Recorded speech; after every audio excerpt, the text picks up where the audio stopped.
네, 입센조 조홍천 더불어민주당 의원과 함께합니다. 어서 오세요. 네, 안녕하세요. 스튜디오에서 직접 뵙는 건 오랜만이네요. 네, 뭐 오랜 투병 생활.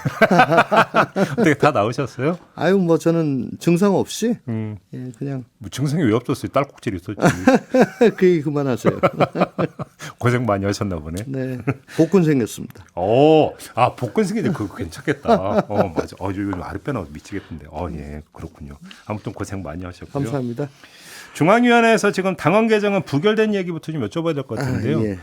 지금 그 의결 정족수가 과반이잖아요. 네. 16표가 모자랐다면서요? 뭐 저 430분이 투표 참여하셔가지고요. 566명 중에 그러니까 75.9%가 투표 참여했죠. 근데 뭐 이 정도 모으면 상당히 뭐 많이 하신 건데 저는 그 뭐 16분이 투표에 참여를 안 해가지고 부결됐다.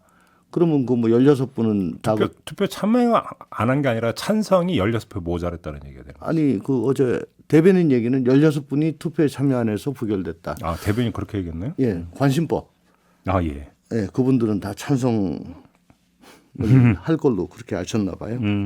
아무튼 중앙위원회가 뭐 의원 뭐 그다음에 소속 단체장 뭐 거의 그러니까 이 그 망라가 되어 있는 거죠.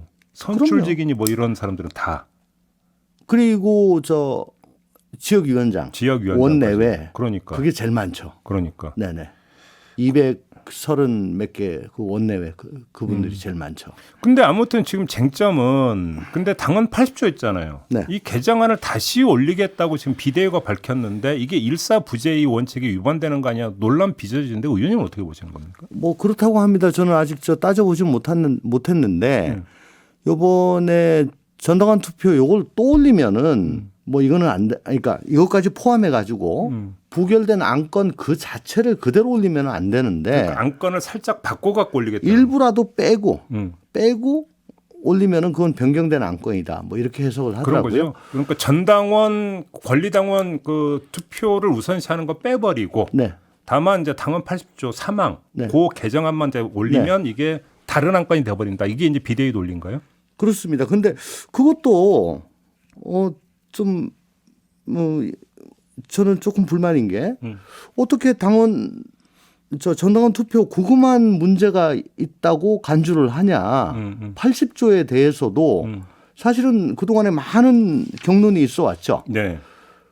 그리고 비대위에서 당무에서 온 거를 비대위에서 타협안을 제시를 해서 종전윤리심판원에서 그 번복할 수 있는 거를 당무위에서 하는 걸로 그렇게 절충안을 낸 건데 거기에 대해서는 사실 이것도 꼼수다라고 문제를 제기하는 분들도 많습니다. 그런데 여기에 대해서는 100% 클리어 됐다. 이거는 뭐 문제가 다 해결됐으니까 이건 문제 없는 거니까 이건 올린다. 그런데 이것도 관심법이에요. 어떻게 문제가 없어요?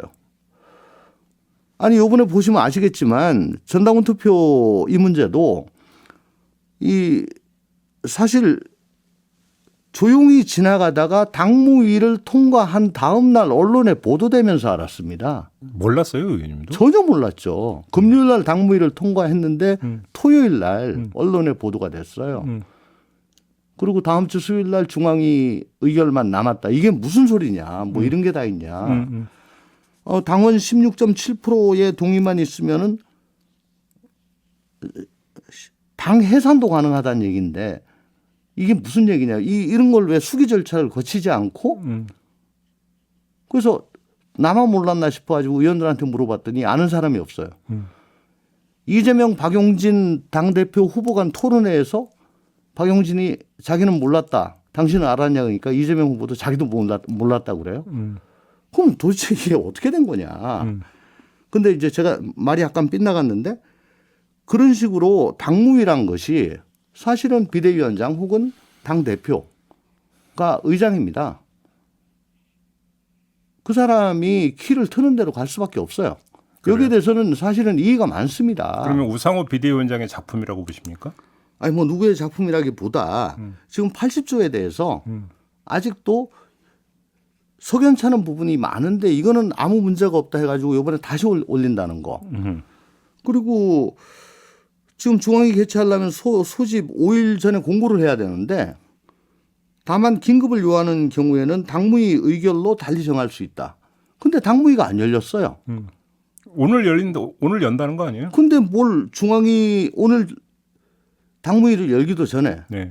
금요일 날 중앙위를 열어가지고 통과를 시키겠다. 그러니까 지금 당무위원들이 아니 우리는 알지도 못하는데 우리가 의결할 건데 왜 비대위에서 이 월권을 하냐. 이렇게 지금 하고 있고요. 절차상으로도 뭔가 건너뛰어 버렸다. 그렇죠.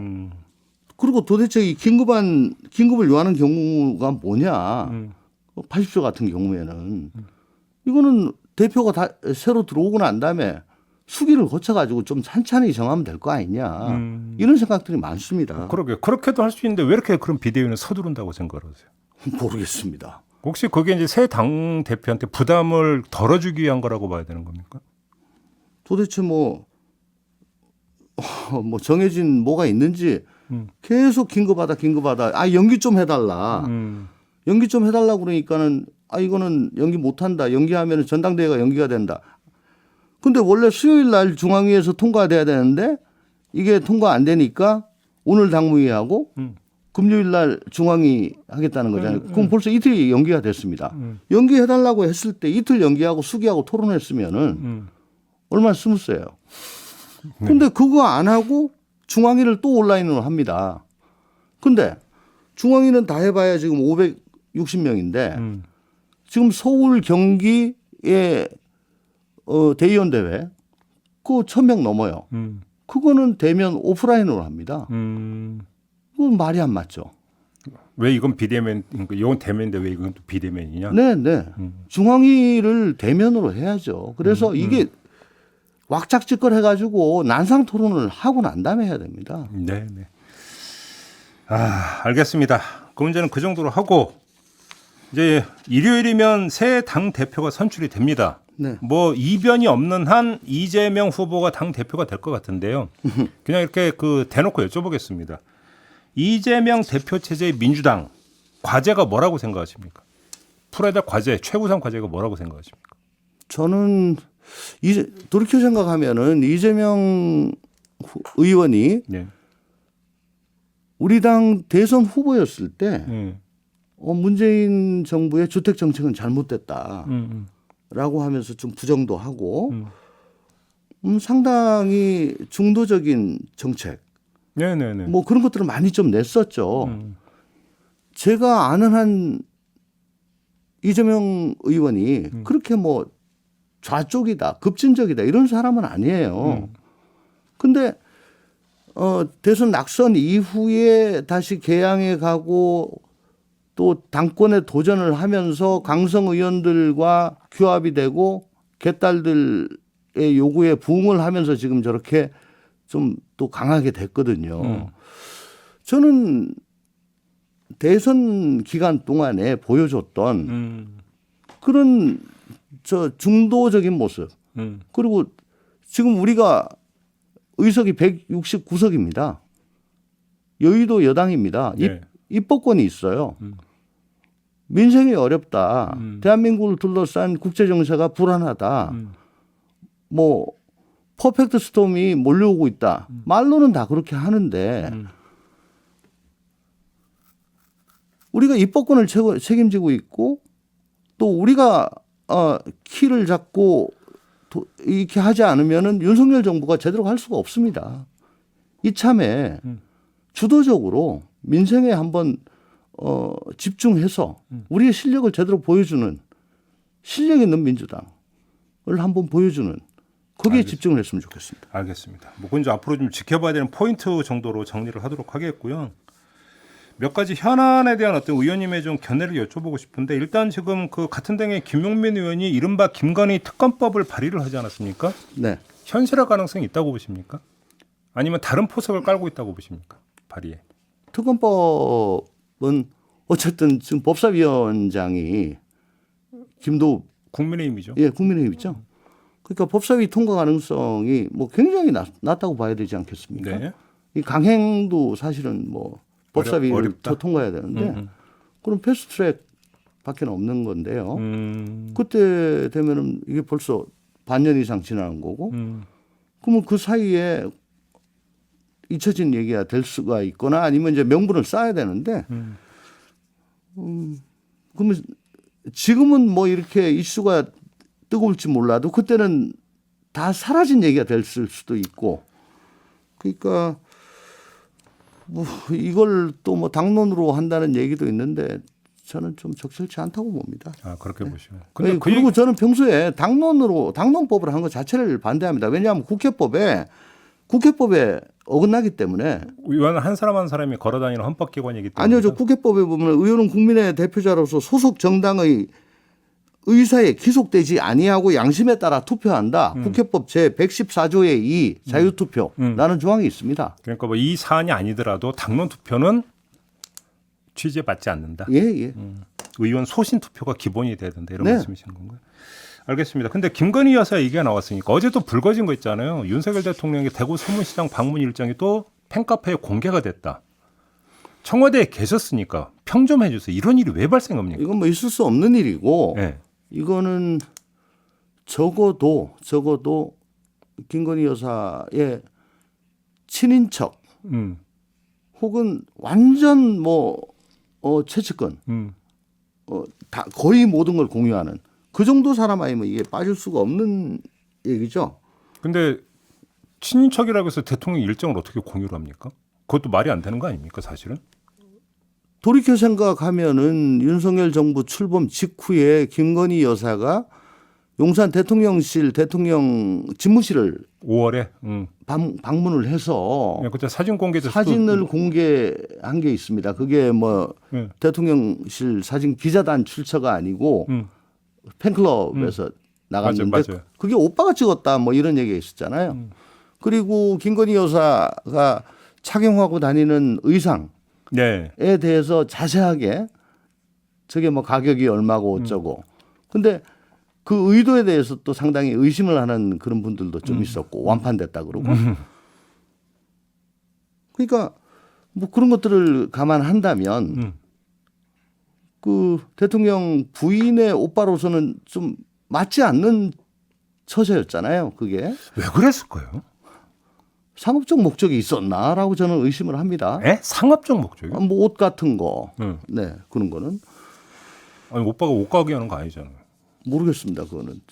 그러니까 그거 원래 그런 게 이제 민정수석실이 있어가지고 친인척 팀이라고 있잖아요. 네, 있죠.